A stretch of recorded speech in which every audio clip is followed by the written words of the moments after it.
Kira could tell that the last of the spirit was feel it leave taking the way. One could feel a small whisper of breeze at night. Now she was all alone. Kira felt the aloneness, the uncertainty, and the great sadness. This had been her mother, the warm and vigil woman whose name had been Krita. Then, after the brief and unexpected sickness, it had become the body of Karita. She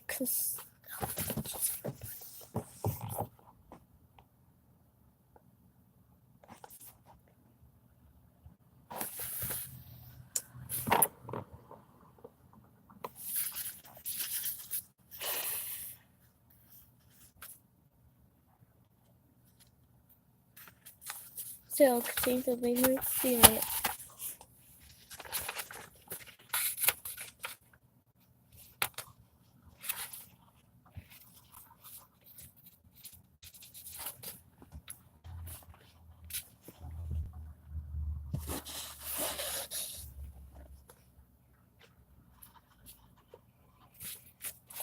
After the full sunrises, the spirit too was gone.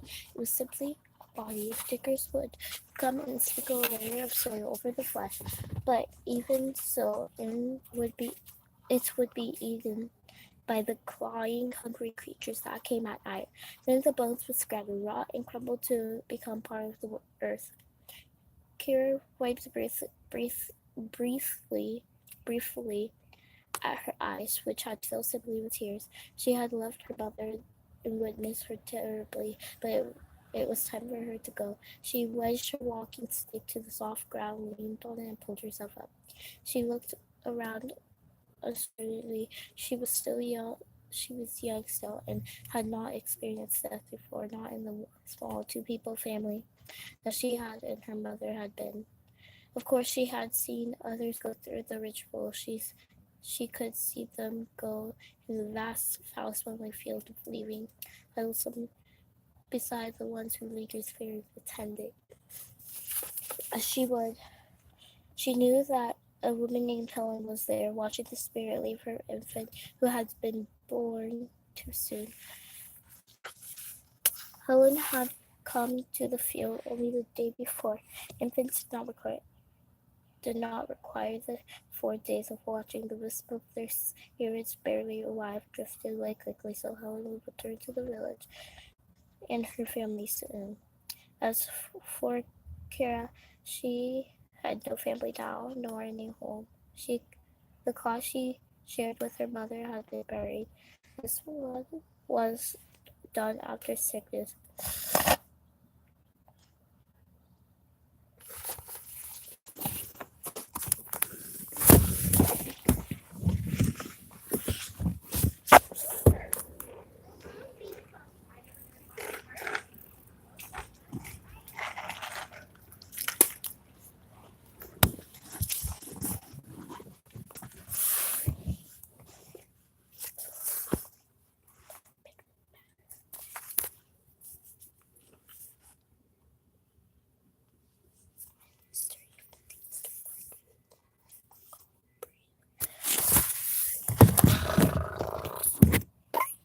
Ouch. This is the cover. This is the back. This is the title page.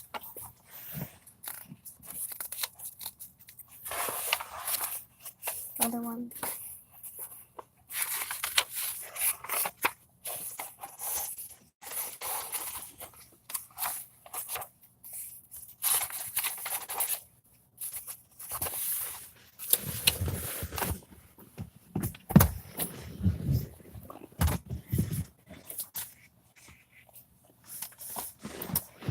Helen Hakim.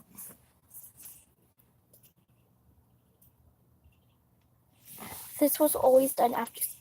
This was always done after sickness.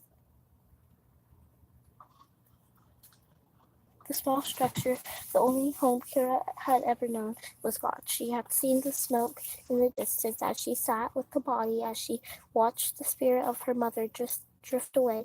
She had seen the cindered fragments of her childhood life whirl into the sky as well. She felt a small shelter of fear. Fear was always part of life for the people. Because of fear, they would made shelter and found food and grew things. For the same reason, weapons were stored waiting. There was fear of cold, of sickness and hunger. There was fear of beasts, and fear propelled her now. As she stood leaning on her stick, she looked down at lost time at this lifeless body that had once contained her mother and considered where to go. Kira thought about rebuilding. If she could find help, though she was unlikely it would take long to build a cot, especially not this time of year. Summer start when the tree limbs were supple, the mud was thick and abundant beside the river. She often watched others' buildings, and Kira realized that she could probably construct some sort of shelter for herself.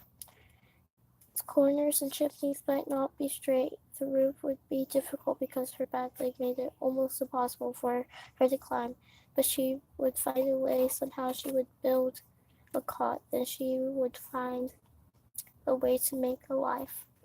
Her mother's brother had been near her in the field for 2 days, not guarding Karina, his sister, but sitting silent beside the body of his own woman. The short-sighted soul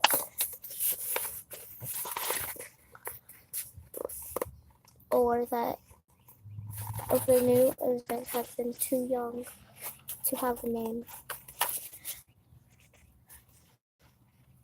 Then had nodded at each other, Karina and her mother's brother acknowledged it, but he had desperate his time in the field of wind finished.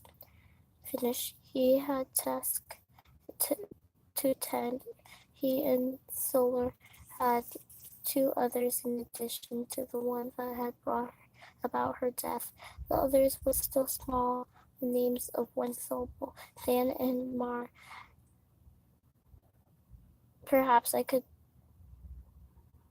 care for them, Kira thought before trying to find her own future within the village, but even as the thought flickered within her, she knew that it would not be permitted. Swords as would be given away, distributed to those who had none. Healthy, strong, and tusks were valuable. Properly trained, they could contribute to family needs and would be greatly desired. No one would desire Kira. No one ever had except her mother.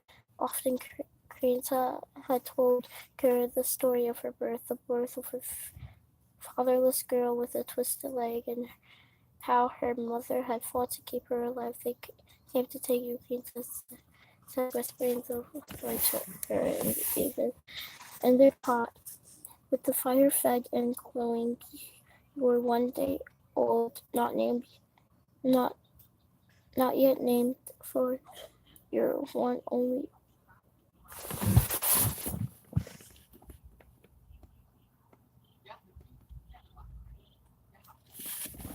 Okay, thank you guys for listening. Bye.